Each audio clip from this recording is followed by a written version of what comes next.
really interesting fight on this card, and it would be better suited for a Ryzen, a one-off in Bellator, maybe even Invicta, probably Invicta, because these two are atomweights. We have Loma Lookboonmee taking on Jinh Yu Frey, and Matt, since Loma's came into the UFC, 1-1 so far, big win over Alexandra Albu, and then after that, she fought Angela Hill, which was kind of weird. And it was a really weird fight because we got so much hate on this channel because I said that Angela Hill was going to out Muay Thai an incredible Muay Thai artist. And listen, I get it. It happened though. And Angela Hill beat Loma Lookboonmee quite badly. But to backtrack a little bit, Loma, a sponsored fighter from Tiger Muay Thai, a Hickman protege, if you will. You're probably going to have Frank and George in her corner. And she's got over 100 Muay Thai fights. You know exactly what you're going to get with her. The best part of her game is her clinch work, her elbows and her knees. They're amazing, especially for a smaller fighter. And the reason why I say it's a shame, because I really do think if you had a UFC atomweight division, you have Loma, you have Frey, you have Michelle Watterson, and so on and so forth, you could really build a nice stable. It's just a shame that they don't. We have to have this fight at strawweight. And for Jinh Yu Frey, coming into the UFC, she had another fight against Ashley Cummins where she won, and she became, once again, the Invicta FC atomweight champ. She comes into the UFC, takes on Kay Hansen. A lot of people really high on Hansen as a prospect. Frey had some success. I mean, she throws from southpaw. She's got a really nice left hand, but it's more 1-2 shots than combinations. A lot of people are high on her clinch work, actually. Didn't quite work out for her. She was able to stuff the takedowns. I know her corner after the first round of that fight said she was winning. If she won that first round, she didn't win after that. She ended up getting submitted in that one. So again, for Loma, representing a nice gym. For Jinh Yu Frey, also representing a pretty good gym. In Fortis MMA, she's going to have Cheyenne Buys in her corner, in and around her anyway. They've been main training partners for this one. Cheyenne getting a big win on Contender Series. She's in the UFC. JP, when are you getting in the UFC, man? But in terms of this fight, I think it's interesting because you have two fighters really not meant for 15, but we get them at 15. You have a really good striker in Loma Lookboonmee. Clinch works great. Jinh Yu Frey, just a totally different fighter. So it's not necessarily the biggest clash of styles. It's not one of those striker versus grappler. But it is two different type of strikers. What do you make of this one here? It's an interesting fight. I do like the matchup because, like you had mentioned, this should be an atomweight fight. It's just we're getting it at strawweight. So I think Loma Lookboonmee's power and her striking will translate a lot better in this fight than it did in the Angela Hill fight, because Angela Hill, she's big for a strawweight fighter, and frame-wise too, quite a bit better than Lookboonmee. So her power will translate better against Frey, just because Frey much, much smaller than Angela Hill is, and she will play that striking game. For Jinh Yu Frey, though, in her last fight against Kay Hansen, you got to think, Frey coming over from Invicta, she was their atomweight champion. She was scheduled for a title defense, and then she comes over to the UFC to fight another Invicta fighter who wasn't really at the top of the division at strawweight. And she lost in that fight. I thought she was probably going to get the win. I thought she beat Kay Hansen because we have the champion who's smaller versus the contender who's younger, but they're a little bit bigger. Frey won't really have that excuse in this fight because she'll actually be the bigger of the two.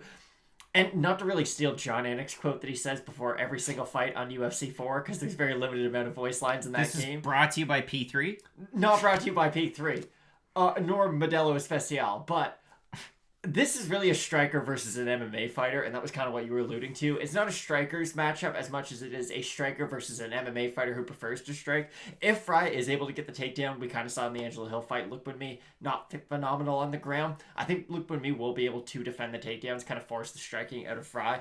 And then from there on, it comes down to, is the boxing of Frey going to be able to get inside on Lookboonmee and kind of damage her with some of those elbows? Or can Lookboonmee stay on the outside, use her leg kicks, just kind of work her kicking game as a whole, and when the fight does close distance, start using her elbows, go to the body. I don't think we're going to see a stoppage by any gal. Again, two of the smaller athletes in the UFC. I favor Lookboonmee striking because Frey, she's not a good enough wrestler, I don't think, to really go out there and chase that takedown if she really needs it. Lookboonmee, if you can just kind of stick to the script, throw leg kicks, throw calf kicks, try to use your jab and move, you should be able to get it done.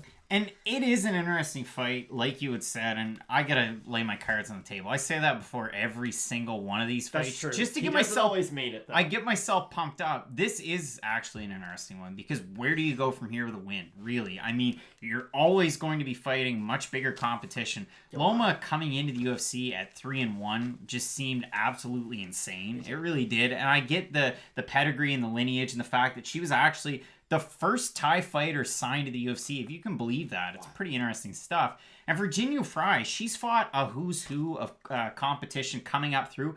I know the record might not be the best. She's fought Seo Hee Ham, who didn't have a great run in the UFC, but overseas, really big deal. And she's fought Ayaka Hamasaki twice. One time lost, second time lost, but still, you fought some really, really good competition. So where the odds lie, you've got Loma Lookboonmee a minus 135 favorite. She opened, they were pick'em odds, so they have shifted towards Lookboonmee. For Jinh Yu Frey at plus 110 right now.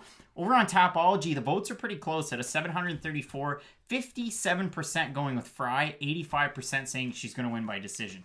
So here's how I see it playing out. Again, you got the striker that's good in the clinch in Lookboonmee. You get Jinh Yu Frey that's also pretty good in the clinch. Might have the better wrestling because you're facing pretty well a pure striker.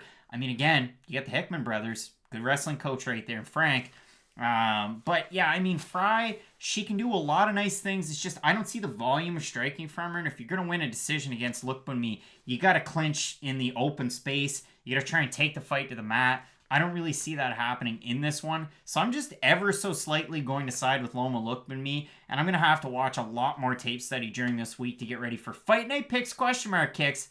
Matt's going to be there as well. Matt, who are you going with in this one? I agree. I think Lookboonmee is going to be able to get it done. Not take anything away from Frey's title run over in Invicta, but I was never overly impressed by her because you never saw her as a champ and thought, wow, she's going to beat every contender. And not that you say that about every champion, but when you look at the champion of a division, you always want to be confident that they're at least going to stay there for the next few fights. And with Frey, it kind of felt like they were setting her up to lose. She was one of the bigger faces, I guess, of the organization, if you will, especially after Megan Anderson had first got signed over to the UFC. But I just think Lookboonmee's striking seems to be a little bit too much for her, and I don't think Frey has the grappling acumen to really make Lookboonmee pay if she just kind of get overexcited with her strikes and start to overextend.